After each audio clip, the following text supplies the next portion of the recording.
do for you today. Review the auto ordnance 1911A1 45 ACP. It's a 1911 clone. For those of you who don't know, the 1911 is one of the most highly regarded handguns in the United States. It is served in the military for well over almost 80 years. It was first adopted in 1911, ended service in I believe it's 1985 when the United States military adopted the M9 Beretta. This pistol still lives on. USOC, Marine Expeditionary Unit, Special Forces capable, carries a 1911. Okay. LAPD SWAT carries a 1911. FBI HRT Hostage Rescue Team carries a 1911.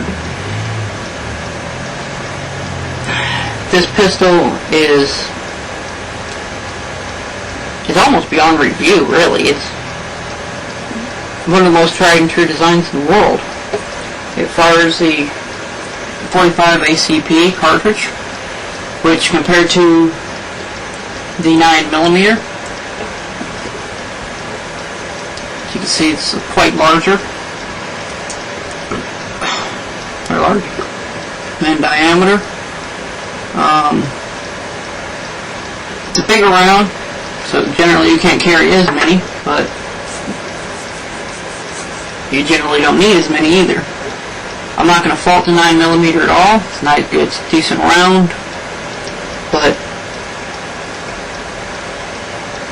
it has its limitations. It's a 9mm. It's a small caliber round. I'm not going to get into the debate of large caliber versus large slow velocity versus large fast or small and fast. I'm not going to get into that. All I'm going to say is the 45 is bigger. I'll leave it at that. The 45 is also a bit older. Actually, it's a bit younger than the 9mm. 9mm was around 1906. This came around, the 45 ACP came around about 1911, a little bit before. The 45 caliber cartridge originated from the 1800s, and the 45 long Colt, which is what the Army had before the 38 Special. It's ironic to me that the United States Army went from a 44 or 45 caliber single action revolver to a 38 caliber double action revolver because they felt with the less recoil, more troops could hit faster and easier. They found that the 38 didn't stop too much in the Philippines. They went to the Colt 1911-45, a 45 caliber single action automatic. They found troops complained of its decent recoil, with powerful recoil. They switched to the Beretta 9mm, a smaller caliber double action automatic. For the same exact reasons they switched to 38. Now they're talking about going back to the 45. So, who knows? Anyway, this weapon fires from a 7-round single stack magazine. You can buy a standard that will fit this weapon 8 rounds today. According to Auto Ordnance website, this weapon has a 5-inch barrel, weight of 39 ounces. Total length of 8.5 inches, and retails for about $600. The thing I love most about the 45 is not only its grip frame, which is nice. I mean, it's a thin pistol, not very thin. It's not a very thin pistol. It's not very thick. It's easy to get a good grip on. It's just easy in disassembly. You push this button right here down, you turn the bushing out of alignment, you pull out that, sometimes you pull your spring out, you turn your bushing again, just pull it right on out,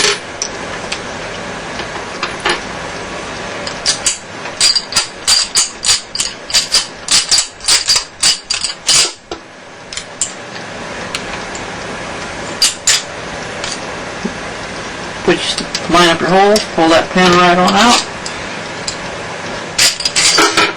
Slide right on off, barrel slides right on out. Put your link down, and there you go. That's disassembly of the 1911. Disassembles into 1, 2, 3, 4, 5, 6, 7, 8 parts. 9, including magazine. This weapon can be completely stripped, as you just seen, with no tools whatsoever. In some competition models, you may need a bushing wrench, which just fits right across that and helps you turn it, and that's all it does. It's a military standard model. You don't really need that. The interesting thing about this weapon, unlike some, the feed ramp is actually part of the frame. Most semi-automatic pistols have it on the barrel. Now, to put this weapon back together, this is a barrel link, so that's got to be up, so or else it won't fit. Slip the barrel in there, make sure it locks in, flip that down. And this just kind of lays up in here for right now. And you put your slide back on. Line your slide barrels up.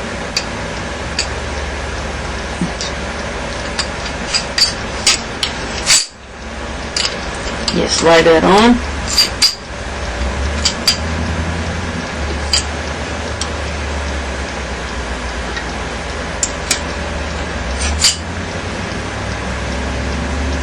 Line up your hole right there.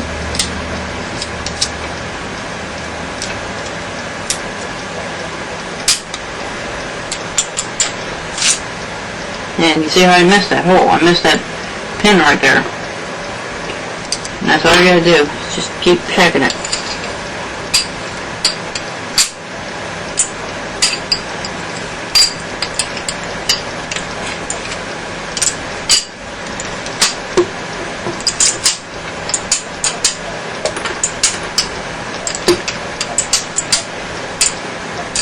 Hang up on here somewhere. There we go.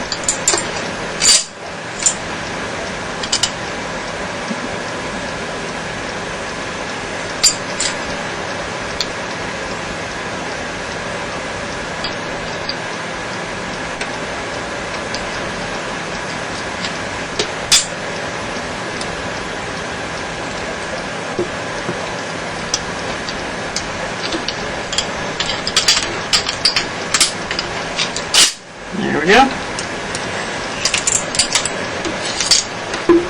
Get your spring in there. Actually, put the bushing up first. Barrel bushing on first. You just turn that aside. Slip your spring in there.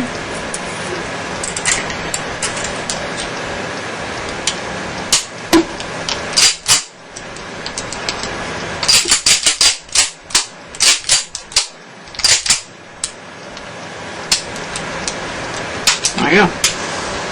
This weapon has two safeties. One, the manual safety right here. This is a military grade weapon, so it has to have the hammer cock for the safety to come on. If they just slips right on up, slips on down. It has a secondary safety, grip safety, which is right here. See, the weapon's cocked. Hammer's back. Weapon, pull the trigger all day long, and this weapon will not discharge. This is the grip safety right here. See how it moves? Pull that back, weapon will discharge. That means, so when you have that weapon up like this, if you drop it, the hammer don't fall. Okay? Something gets in there, it won't pull. Interesting enough, you can actually pull that trigger back and use the back grip, back safety as a trigger, which is how a lot of times exhibition shooters, you'll see them do things like that. Like they'll hold the weapon like that, they'll actually fire it with their thumb.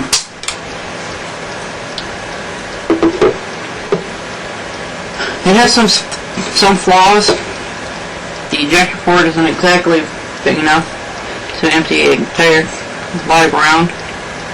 It has to come out the top for this, which is why this is cut here. It can't clean out the side, which is what it wants to do.